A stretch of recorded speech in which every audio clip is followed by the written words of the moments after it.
안녕하세요. 여러분의 담임 초등교사 안쌤입니다. 지난 1일차 공부 잘 했나요? 복습부터 진행을 하고 시작하겠습니다. 항상 선생님이랑 공부할 때에는 지난 시간 복습을 하고 이번 시간 배울 내용 공부를 하고 문제 푸는 방식으로 진행되니까 항상 선생님 질문에 대답할 수 있도록 미리 공부하기 전 5분 동안 지난 시간 내용 간단하게 쓱 훑어보면 훨씬 더 쉽게 대답을 할 수 있고 여러분 머릿속에도 오래 기억에 남을 겁니다. 한번 보겠습니다. 자, 자연수 나누기, 자연수 우리 공부한 거 기억나죠? 선생님이 이제 컴퓨터를 갖다 보니까 글자가 조금 안 예쁠 수 있습니다. 자, 이것을 우리는 예를 들어서 세모 나누기 별이라고 공부를 했어요. 그러면 여러분들 뒤에 있는 숫자가 분자로 같나요? 분모로 같나요? 맞아요. 분모로 같고요. 앞에 있는 숫자가 분자로 같습니다. 그런데 우리는 이렇게 기호로 표시하지 않고 숫자를 표현했습니다. 예를 들어서 이 세모를 3이라고 하고 별은 5라고 했을 경우에는 정답이 뭐가 됐죠? 5분의 3이 되었어요. 여기까지 너무 기억을 잘하고 있네요. 그럼 여기서 깊은 생각 중에서 우리는 이 나누기 앞에 있는 숫자는 이렇게 무슨 수라고 표현을 했고 뒤에 있는 수는 또 무엇이라고 해서 문제를 풀 때에는 이 문장, 즉 이 단어를 찾으라고 했습니다. 혹시 기억나나요? 네, 기억을 너무 잘해줘서 고마워요. 나누기 뒤에 있는 것이 나누는 수가 되었고요. 앞에 있는 것이 나누어지는 수가 됐습니다. 그래서 우리가 문제 풀 때 리본이 4m가 있는데 7명이 나누어 가진다면 이라는 문제를 풀었고 결국 7명이 나누는 거니까 4 나누기 7이 되어서 7분의 4라는 것을 문제를 풀었습니다.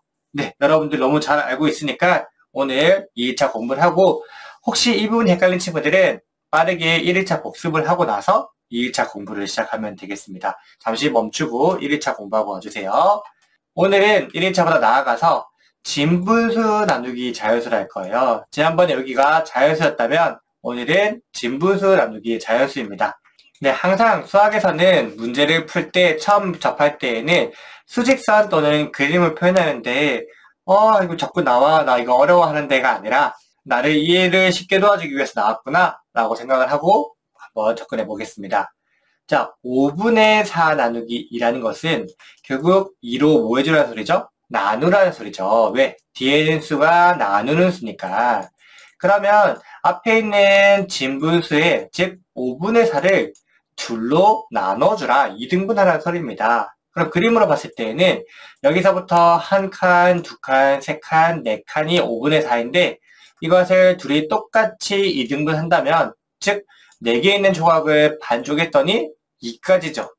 그러니 5분의 4의 반은 5분의 2라는 것을 너무나 금방 발견할 수 있어요. 그렇기 때문에 분모는 그대로 두고 전체 4개 중에서 분자가 4였죠. 4개 중에서 2등분하면 4 나누기 2를 하니까 정답이 5분의 2가 나왔구나 라는 것을 여러분들이 그냥 눈으로만 보고도 문제를 파악했어요. 그런데 우리가 또 다른 문제를 풀 때에는 어떻게 풀면 좋을지를 알아야겠죠. 밑에를 보면 분자가 자연수의 배수인 경우에는 분자와 자연수를 나누라고 되어 있어요. 자, 이게 무엇인지 한번 보겠습니다. 5분의 4 말고 다른 예시를 선생님이 파란 색깔로 바꿔서 들어보도록 할게요. 자, 6분의 4가 있다고 가정을 해볼게요. 그런데 나누기 2예요. 그럼 분자는 4, 자연수는 2예요. 적어볼게요. 분자가 4, 자연수가 2예요. 4는 2의 배수인가요? 배수가 아닌가요? 배수 맞죠? 그럴 경우에는 분모는 그대로 내버려 두고 4 나누기 2를 하라는 소리예요. 왜? 결국에는 수직선으로 나눴을 때 하나, 둘, 셋, 넷, 다섯, 여섯이 있을 때 여기가 6분의 4인데 똑같이 2등분을 하려면 결국 4 나누기 2를 하면 여기 있는 6분의 1을 찾을 수 있기 때문에 이렇게 수학적 기호로 표시를 하는 것이 되겠습니다. 네모, 즉 분모는 네모예요. 그런데 이 분자인 동그라미가 별표의 배수일 경우에는 이렇게 4처럼 배수일 경우에는 분모는 그대로 두고 분자 나누기 자연수를 해주면 된다는 소리입니다. 다만 여기 옆에서 보면 분모는 절대 건드리지 말라. 분모는 여기 보면 네모가 그대로 갔죠. 5도 그대로 5가 되었고요. 여기서 6도 분모는 그대로 6이 되었으니까 분모는 건드리지 말고 분자 나누기 자연수를 하면 우리가 구하고자 하는 문제를 정확하게 빠르게 풀 수 있다. 자, 예를 한번 쌤이 들어주겠습니다. 여러분들이 직접 풀어봅시다. 10분의 8 나누기 4는 그쵸. 10분의 2가 되겠죠. 9분의 6 나누기 3은 9분의 2. 6 나누기 3이 가능했고 8 나누기 4가 가능했고 분모는 그대로 갔기 때문에 여러분들이 문제를 풀 수 있었습니다. 자, 그리고 나서 우리가 1일차에 배웠던 거 기억나죠? 1일차에 배웠던 내용은 1 나누기 4는 우리가 4분의 1이라고 배웠어요. 왜? 결국 1을 4등분하면 4분의 1이 된다라는 소리였는데 이것을 나누는 수인 자연수를 곱하기 자연수분의 1로 바꿔도 된다라고 했습니다. 즉 여기에서 1 나누기 4를 1 곱하기 4분의 1로 했을 때에도 결국 정답은 4분의 1이죠.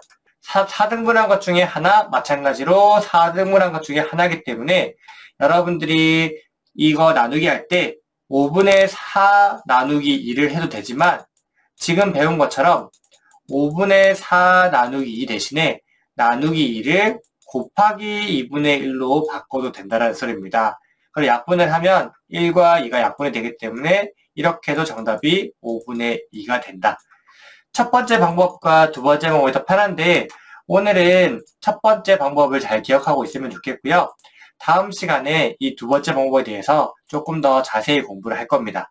그러니 여러분들은 두 번째 방법도 이런 방법이 있구나 정도만 기억을 하고 첫 번째 방법을 주로 이용하고 두 번째 방법도 종종 사용을 해보고 나서 다음 시간에 제대로 한번 배워보도록 하겠습니다. 그런데 선생님 왜 1번 방법으로 풀면 되는데 왜 2번 방법이 제시되었나요? 라는 좋은 질문을 한 친구가 있을 거예요. 그런 친구들을 위해서 선생님이 적어 넣었습니다. 여기. 왜냐하면 모든 숫자가 친절하게 이렇게 배수의 문제를 내는 경우가 없거든요. 꼭 여러분 문제 풀 때 좀 치사하다고 생각하는 문제들 있죠. 계산하기 귀찮게 만드는 문제. 4분의 3 나누기 2를 했을 때 결국 4분의 3을 2등분하는 소리잖아요. 그런데 우리가 배웠던 것처럼 4분의 3 나누기 2가 되나요? 되긴 되는데 뭔가 분수가 이상해지죠. 4분의 또 2분의 3. 우리가 알 수 없는 해계망측한 분수가 나와버렸어요. 이렇게 나누어 떨어지지 않는 계산식이 있기 때문에 두 번째 방법을 제시해 준 거라고 보면 됩니다. 자, 그림을 통해서 볼게요. 4개 중에 3등분을 칠했는데 이것을 2등분을 하고 있더니 전체 하나, 둘, 셋, 넷, 다섯, 여섯, 일곱, 8개 중에 그 다음 색칠된 것은 3개니까 8분의 3이라는 정답을 찾을 수 있었어요. 그림을 통해서. 그런데 이 4분의 3과 8분의 3에 어떤 관계가 있냐? 이것을 파악해 보았더니 이 나누기 2인 자연수를 곱하기 2분의 1로 바꿔주었더니 분모는 분모끼리 곱하고 분자는 분자끼리 곱해서 8분의 3이 되었다라는 거예요. 이거 여러분들 천천히 생각해 볼게요. 여러분들이 피자를 시켜서 엄마랑 같이 나눠 먹는다고 가정을 해볼게요. 피자 한 판을. 그러면 여러분들 피자를 2등분해서 먹을 거죠. 여러분들은 2분의 1을 먹을 수 있는 건데 곱하기 2분의 1이라는 자체도 피자 한 판이 있을 때 전체 2등분 중에서 한 개의 등분을 먹으라는 거잖아요. 그럼 마찬가지로 이것도 2분의 1이라는 거예요. 나누기 2라는 숫자와 곱하기 2분의 1의 숫자는 결국 같은 값을 계산하는데 하나는 나누기였고 하나는 곱셈으로 표현하는 것 뿐이에요. 네모분의 동그라미 나누기 별이 나왔을 때 이것이 바로 나누어 떨어지면 좋겠지만 배수가 아닌 경우에는 이 나누기 별을 곱하기 별분의 1로 계산해도 충분히 문제를 풀 수 있구나. 다시 예를 들어 볼게요. 7분의 5 나누기 3을 해본다면 이 문제가 5 나누기 3이 안 되죠. 5는 배수가 아니기 때문에. 그럴 경우에는 7분의 5 곱하기 뭐로 바꿔준다? 맞아요. 3분의 1로 바꿔준다. 위에 적을게요. 3분의 1로 바꿔주면 분모 곱하기 분모는 21이 되고 분자 곱하기 분자는 5가 돼서 21분의 5가 된다라는 사실입니다. 여러분들 지금 첫 번째 문제랑 두 번째 문제의 차이점을 알겠나요? 앞에 있는 분자가 자연수의 배수일 경우에는 그냥 나눠준다. 아닐 경우에는 뒤에 있는 자연수를 분수로 바꿔서 곱해준다. 이것이 오늘 공부의 핵심이 될 것인데요. 여러분들이 이 문제가 좀 헷갈린다면 이 바로하기 문제를 통해서 여러분들이 지금 배운 내용을 정확하게 복습할 수 있을 거예요. 7분의 4를 2등분하라는 소리는 4는 2의 배수이기 때문에 4 나누기 2를 해주라는 소리겠죠. 그럼 이것이 2가 되는 것처럼 여러분들이 이 바로하기 문제를 통해서 문제를 풀어보는 것이 좋습니다. 자, 깊은 생각인데요. 1번 방법과 2번 방법을 사용하지 않고도 문제를 해결할 방법이 있습니다. 왜? 분수에는 신기한 성질이 있죠. 분모와 분자에 0이 아닌 같은 수를 곱하거나 나누어도 분수의 크기는 변하지 않는다. 예를 들어서 4분의 2랑 또 같은 숫자는 뭐였죠? 8분의 4. 또 같은 숫자 물어볼까요? 16분의 8처럼 분자와 분모에 똑같은 2를 곱하거나 똑같은 4를 곱하거나 나누어도 이 크기는 변하지 않았어요. 그를 이용해서 문제를 풀라는 소리인데 예시를 들어 보여줄게요. 자, 여기 있죠. 4분의 3 나누기 2라는 것을 있을 때 우리는 바로 곱하기 2분의 1을 배웠는데 이것을 그대로 적어 볼게요. 4분의 3 나누기 2인데 지금 3 나누기 2가 안 되죠. 그러면 앞에 있는 4분의 3을 바꿔주자라는 거예요. 어떻게? 이 뒤에 있는 자연수를 분모와 분자에 곱해주는 거예요. 4 곱하기 2 분모에 곱해줬고요. 분자에도 3 곱하기 2를 곱해줬습니다. 그리고 마찬가지로 별표는 그대로 나눠주는 경우인데 지금 분자와 분모에 똑같이 2를 곱했기 때문에 숫자 크기는 변하지 않습니다. 그럼 8분의 6이 되고 결국 나누기 2를 하게 되면 6은 2의 배수가 되기 때문에 6 나누기를 해주면 8분의 3 이렇게 풀어도 8분의 3이고 곱하기로 풀어도 8분의 3이기 때문에 이 방법으로 문제를 풀어도 되고 아래 방법으로 문제를 풀어도 된다. 하지만 여러분들이 점점 문제를 풀다 보면 이 방법과 이 방법 중에서 더 편한 것을 떠올리게 될 겁니다. 여러분들이 바로 확인 문제랑 발전 문제를 풀면서 이 여러 가지 방법 중에서 나에게 가장 적합한 문제를 찾은 다음에 그 방식으로 연습을 하고 숙달되다 보면 더 빠르고 정확하게 문제를 풀어볼 수 있을 겁니다. 자, 그렇다면 각자 문제를 풀어보고 해설 시간에 만나도록 하겠습니다. 오늘도 수고 많았습니다.